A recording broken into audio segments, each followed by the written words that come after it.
नमस्कार, शासन पक्ष में आपका स्वागत है। मैं हूं आपके साथ डीपी ओझा।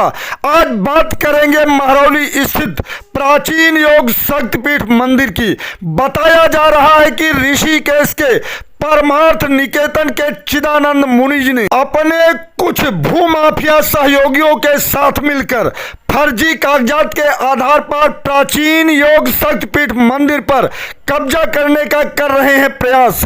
इसी को लेकर अखिल भारतीय निर्वाणी अनि अखाड़ा के राष्ट्रीय अध्यक्ष एवं राम जन्मभूमि के पक्षकार श्री स्वामी महंत धर्मदास जी और महामंडलेश्वर महंत नवल किशोर दास जी महाराज ने किया एक प्रेस वार्ता। अब साधु संत और मंदिर भी सुरक्षित नहीं है। ये जो प्राचीन योग शक्तिपीठ मंदिर जो है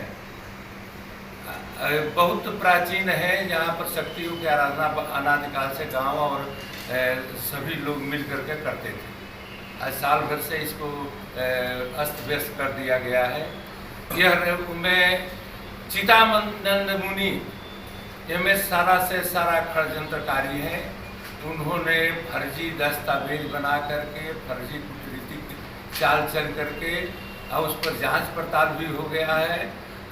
पहले और इस बात को इसको हम चाहते हैं कि इन पर FIR हो और FIR हम पहले दरखास्त दे चुका हूँ। शुरू 1 साल गया कि इस पर जांच किया जाए, तो सरकार जांच करावे जो निकले। हम भी नहीं कहते कि लेकिन उसका प्रमाण भी है। चिदानंद मुनि परमार्थ आश्रम ऋषिकेश वालों को तत्काल जेल में दिया जाए, हमारा ये आप लोगों से प्रार्थना है। और जो काम है, जो देवी जी के मंदिर बंद है, आज दूसरा दिन नवरात्र के हैं, आज दूसरा दिन वही आज पूजा बंद रहेगा, तो इसलिए वो तत्काल आज मंदिर खुले, पूजा वहाँ पर देवी जी के हो। चिदानंद मुनि को तत्काल इस विषय को जांच हो कि कैसे वो महाराज जी मरे, कैसे कूटनीतिक का नाम है कागज बनाया, कैसे का हुआ, इस पर जांच हो, जो निकले सो उस पर कार्रवाई हो। दिल्ली में एक प्राचीन स्थल है जिसे आप लोग जानते हैं, महरौली। आज दुर्भाग्य से कुतुब मीनार के नाम से जाना जाता है। तो वहाँ पर एक बड़ा प्राचीन स्थल है योग शक्तिपीठ, और वहाँ पर हमारे अपने अखिल भारतीय श्रीपंथ निर्वाणी यानी अखाड़ा के हनुमानगढ़ी अयोध्या से संबंधित जो संत थे, नागा थे, श्री महंत श्री रामदास जी महाराज, इनको रसानी बाबा के नाम से सब जानते थे। और तत्कालीन अधिकारी, राजनीतिक लोग, यहाँ तक का देश की प्रधानमंत्री श्रीमती इंदिरा गांधी भी उनके प्रति श्रद्धा रखती रही। और उनका मूल नाम रसानी रामदास जी था। अनेक प्रकार की औषधियों का उन्होंने प्रकृति के द्वारा तैयार किया, इसलिए उनको रसानी बाबा के नाम से लोग जानने लगे। दुखद पिछले साल उनका देहावसान हो गया, और देहावसान में भी संदेहप्रद है।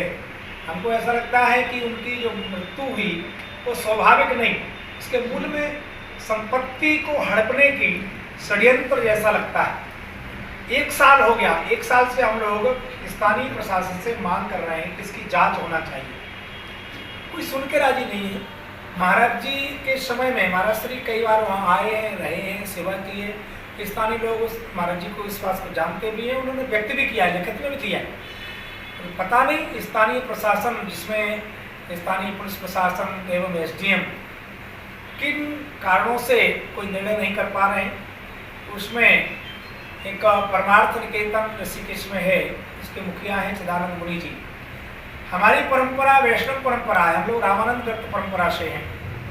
इष्ट हमारे सीताराम जी हैं, वो अलग है, उनकी परंपरा अलग है, वो संन्यास परंपरा से है।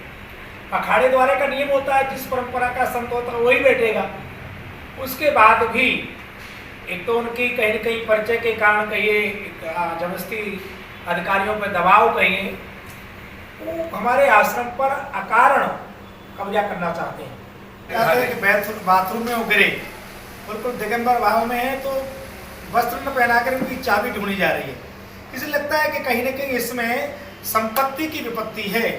1 वर्ष हो गए, सोचिए आप, सनातन परंपरा का पालन करने वाले संत का हम अंतिम क्रिया के बाद जो दस्कार विधान होता है वो नहीं कर पाए आज तक। उनकी कहीं न कहीं आत्मा भटक रही होगी, उसमें हम सब अपराधी हैं।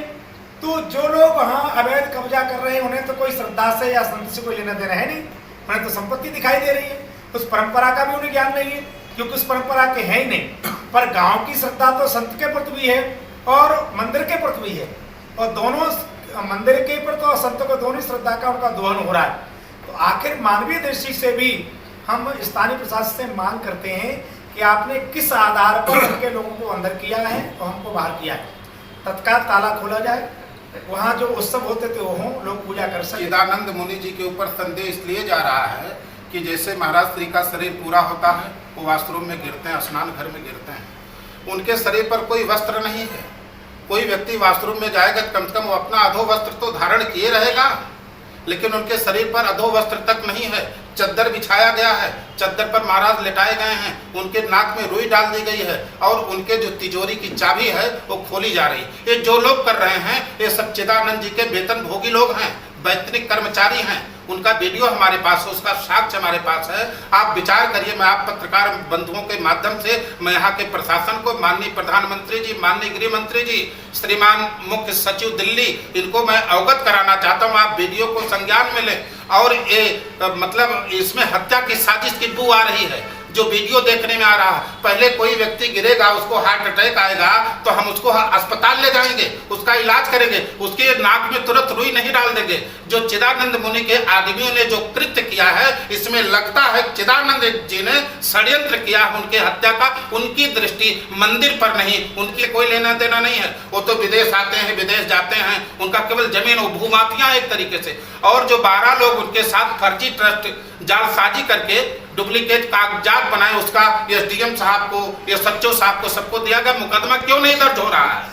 इन 12 लोगों के खिलाफ तुरंत मुकदमा दर्ज हो, चिदानंद के साथ इनको जेल में डाला जाए और तत्काल प्रभाव से गांव वालों की भावनाओं को देखते हुए, 4-5 गांव के लोग जो जुड़े हुए हैं उनकी भावनाओं को देखते हुए तुरंत मंदिर का ताला खोला जाए, जिस पर कोई आदेश नहीं है, कोई आर्डर नहीं है, कोई न्यायालय का आदेश नहीं है, किसी उच्चाधिकारी का कोई आदेश नहीं है। केवल ये एसएचओ और एसडीएम चाहे पैसे के दबाव में, चाहे चिदानंद के व्यक्तिगत दबाव में या रसूख के दबाव में जो कृत्य कर रहे हैं, इसका समाधान है तुरंत ताला खोला जाए और गांव के लोग पूजा अर्चना करें। और 12 लोगों के खिलाफ जो फर्जी ट्रस्ट बनाए हैं, योग शक्ति पीठ के नाम से आए हैं, महाराज के मरने के बाद इनकी जांच हो और इनको तुरंत जेल में भेजा जाए। नहीं तो निर्वाणी अनी अखाड़े के पूज्य महाराज श्री धर्मदास जी महाराज के साथ पूरे भारत के वैष्णव संप्रदाय के संत खड़े होंगे। रसायनी बाबा बड़े बढ़िया दवाइयाँ बनाते थे, गांव की मदद करते थे।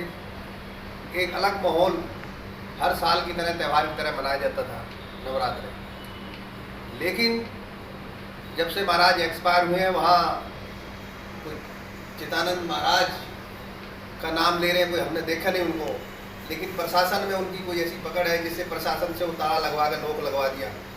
ना तो गांव के लोग पूजा कर पा रहे हैं और ना जा पा रहे हैं।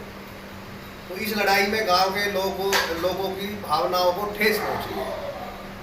इसी विषय में हमने एसडीएम साहब से रिक्वेस्ट करी, मीटिंग करने के लिए गांव की मीटिंग हुई, जिसमें गांव के लोगों ने ये कहा कि महाराज धर्मदास जी मंदिर को संभालें। अगर महाराज जी फेल होते तो गांव अपने हाथ में लेकर सरकार को सूचित कर देगा। लेकिन तत्काल जो है महाराज जी को गांव ने सपोर्ट कराया, हमने सपोर्ट किया धर्मदास जी को, और ये आश्रम को संभाले, मंदिर को। और शुरुआत जैसे पूजा पहले होती थी ऐसे पूजा शुरू हो।